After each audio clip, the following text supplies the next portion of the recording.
Hello. Oh, all right. Stuart, how are you? Not too bad, not too bad. All good, all good. Excellent. Haven't seen you for a long time. Yeah. Seems like minutes. People will think we're crazy. She's got the same top on. He's got the same top on. Yeah. This is what we do when we're not allowed to work. Yeah. So what did I want to talk about? So what I want to talk about is, and do you know what? I actually would love people to get involved in this one. We have said that we would do some lives, but with comments and things like that. I don't just want to hear you two are crazy or that made me laugh. It'd be really interesting to have other people's opinions. So I, as a pet dog trainer and behaviorist and all the other stuff that I do, I'm not a clinical behaviorist, but just for the record. I see a lot of puppies being trained, which you would think, as a trainer, I would think that that's a good thing. Okay, that everyone's training their dogs, that's a really good thing.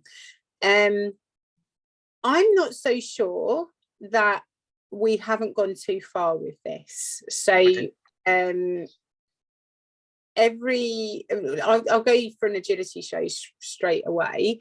I saw probably 9, maybe 10 puppies at the weekends, and every single one of those puppies was being trained around the rings. So it is a good thing. It's not a bad thing, it's a good thing, but I wonder if we've gone too far, because when and I changed my mind on this quite a lot, it's maybe incident specific, but yes, we agility dogs, we want focused on us. But I also believe, and would love to hear your opinion on this, is that actually sometimes we do too much training because the dog can't absorb what is going on around them. So does that make them cope in that surrounding? Are we doing too much? Why don't we just let it be a puppy? Why don't we just let it be a puppy? I mean, there is some, like we said, we want to get our dogs focused on us as much as possible, but also I want, like you say, I want my dog to take in what's going on around it. I want my dog to take in the atmosphere, the smells, the noise, the whatever, and be comfortable in that, not being forced, but not being sort of almost directed to ignore everything and directed to look at me all the time. Because like you say, what happens when you're not there? It doesn't give them any coping mechanisms for life, does it? No. So what happens when you're not there, and or something happens and you can't make the certain point that you're trying to make or whatever, and then the dogs then haven't got that, I'm not used to this, I'm not used to that. So we had, if I take Riggs for instance, I mean he was a young dog during the lockdown, really, and I think lockdown did me a big favor to a certain extent, because for 6 to 12 months we let him off. We let him do a lot of stuff that I wouldn't normally have done at the very beginning with a young dog, and I think it made a massive difference. So just going on longer walks, positive way. Just going on longer walks, not particularly doing much. We did some stuff. I made sure we did the basics, bits and pieces that we needed to do, sits and downs, and all the games that we normally play. But there was no sort of no end goal, no training, no sort of like we must do this. No. And it's interesting how even as trainers we've changed. So obviously, I'm very, very hot on CPD and encourage my franchise owners and trainers to do lots of CPD. One of the there's 2 main reasons for that. Is firstly, we can't know it all. No. And secondly, is things change all the time. So, people talk about rucksack stops and picnic stops and that sort of thing, where you just sit down and do absolutely nothing with your dog, because doing nothing is okay, right? Absolutely. And also your dogs, hundreds and hundreds of senses that they're using all over, but regardless of whether you're doing anything, they're learning loads of different things anyway. They're learning to hang around with you a little bit. They're learning to take in the different, even the different weather, the different sounds, the noise, the smells, all of that sort of stuff. They're learning that without being forced to work. first or coerced into doing stuff that they don't really need to do at that point. No, Okay. and it's kind of age specific as well, isn't it? So when I do my behaviour visits, I'm a great believer in it, and I'll strip behaviour back. So I'll go like, right, okay, so for 30 days, we're not going to add anything in. I want to take you out, you know, so literally you're going to do nothing. And people are like, well, particularly with reactivity and that sort of thing with active dogs, like, I just want to see what your dog is reacting at, because at the moment, I think that, you know, we know that often the human is the trigger for that, don't we? So very often I want people to do nothing. And I think we're making our dogs too busy. Yeah. I was pulled up on this with my spaniel. I go to a lovely lady for some gun dog work with Nairobi, and she said, I treat like a spaniel. I need to treat more like a Labrador. And what she meant like that is I'm very, very quick to train. I'm really quick. Whereas she wanted me to slow down, and it slowed my dog down. It was really lovely to thinking and absorbing, and you know, I just wonder whether so kind of putting it back to agility is whether our drive to have perfection, which again I believe is flipping driven by the media, to be honest, is whether we're doing the right things for our dog or not. I suppose it depends on what you're looking for from your dog.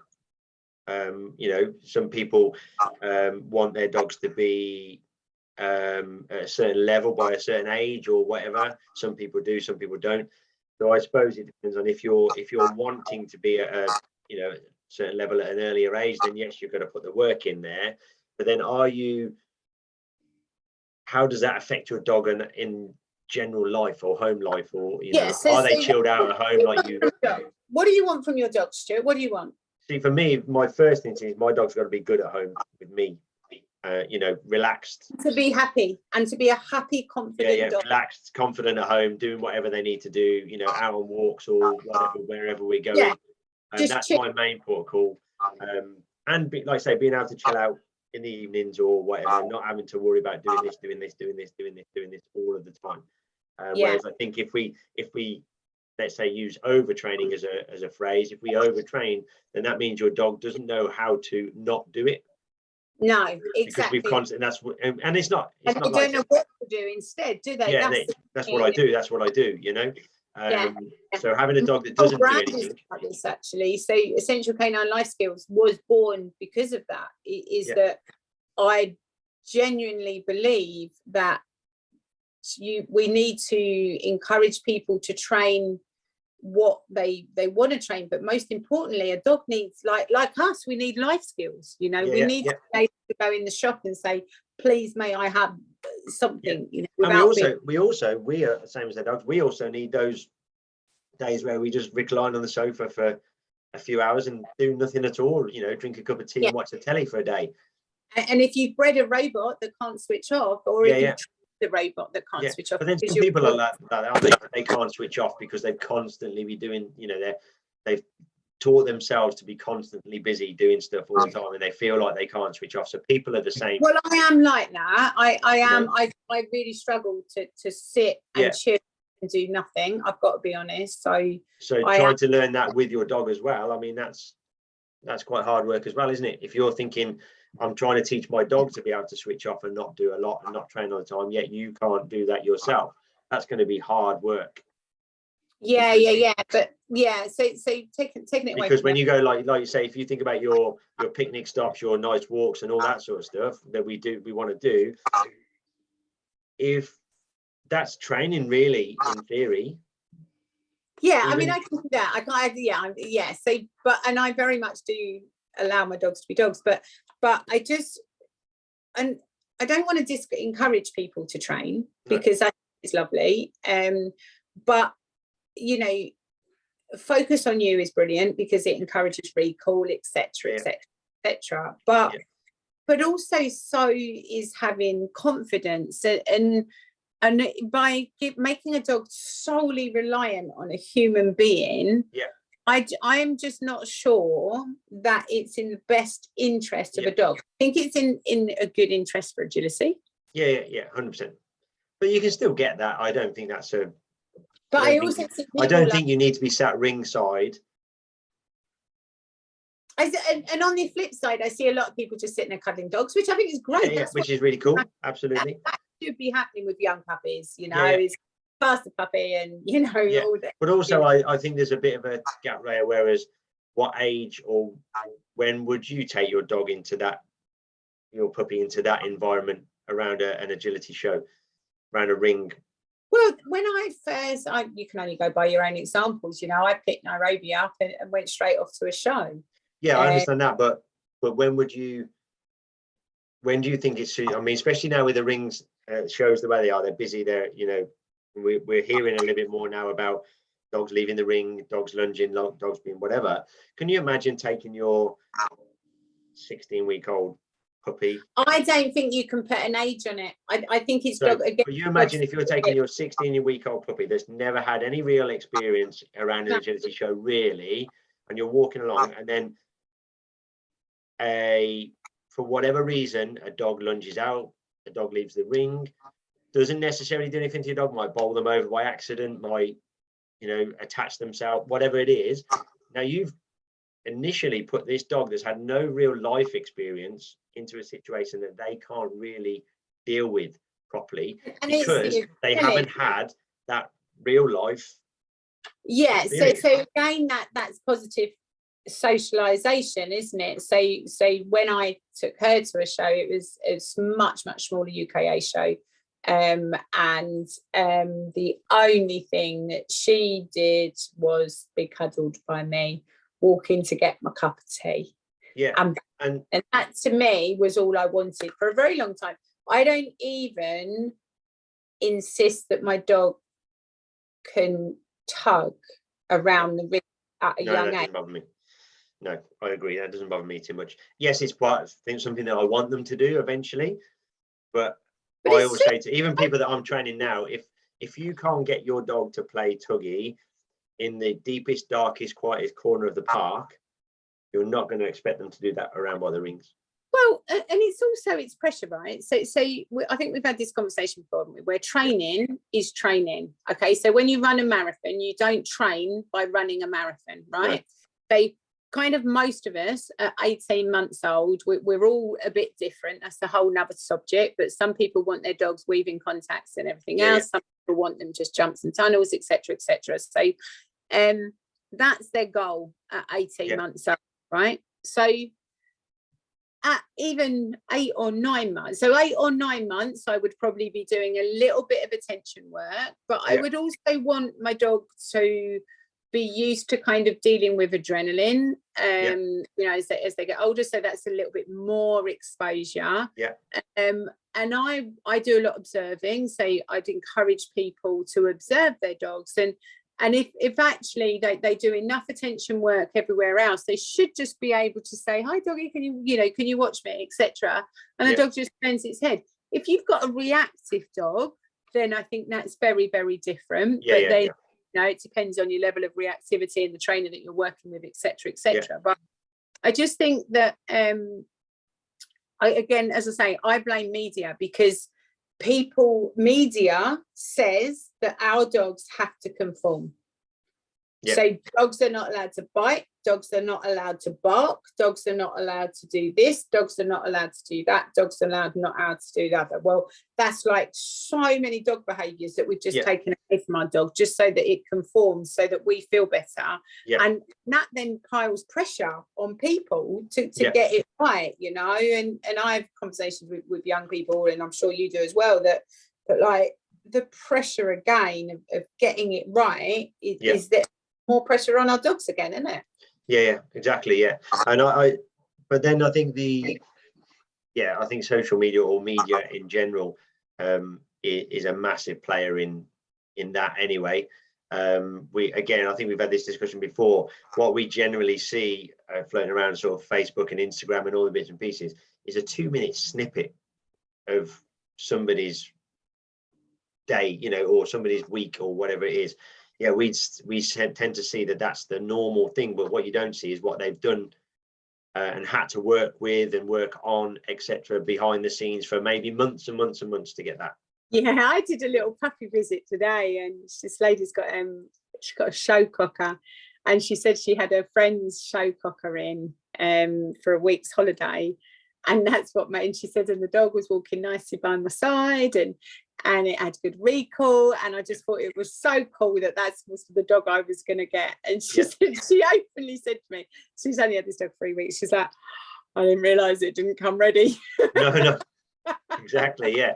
It's, you know, and it does take a lot of time, and there has got to be some sort of training elements in whatever we do. Of course it has. But dogs, like you say, dogs also have to have that element of freedom somewhere to be able to do, you know, the sniffing, the barking, the running, the, you know. Yeah, and if it is the fact that we want them focused on us around the ring, which you know, we do want them, then maybe it's not that they shouldn't be training around the ring, but then maybe it is that they're taking them too close to the ring. Yeah, exactly. Yeah, as young dogs, you know. So I say, with like, when I do anybody that I teach with the foundation training for young dog stuff and all that sort of stuff, whatever exercise or drill or whatever I give them to do at whatever point, I always say to them, at whatever, you know, when they're doing it, it's just got to start off in the most comfortablest of environments you can think of, whether that be the living room, you know, the kitchen, your back garden, wherever they're so comfortable that they'll do anything.